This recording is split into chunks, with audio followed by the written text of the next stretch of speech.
కానీ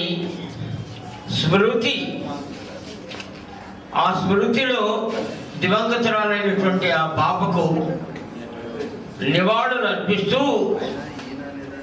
ఆ కుటుంబానికి, ఆ తల్లిదండ్రులకి ఆశీర్వాదాలు ఇస్తూ ఈ సీడీని ఆనందకరంగా రిలీజ్ చేయడం అనేది నేను ఊహించల. స్మారక అనగానే, మనం స్మృతి అనగానే కొంచెం ఇది సాడ్ మూడ్లోకి వెళ్ళిపోతుందాం అనుకున్నాను. But I'm so extremely happy, immensely delighted that this function has been started in the name of Apurupa, original name being Lydia. చాలా సంతోషకరం. ఇంతమంది పెద్దల చేతుల మీదుగా ఈ సీడీ ఆవిష్కరింపబడ్డాం. సీడీలో ఉన్నటువంటి పాటల గురించి శ్రీనివాస్ గారు ఇంకా కొంచెం వివరంగా చెప్తారనుకున్నాను. అది ఎలాగనే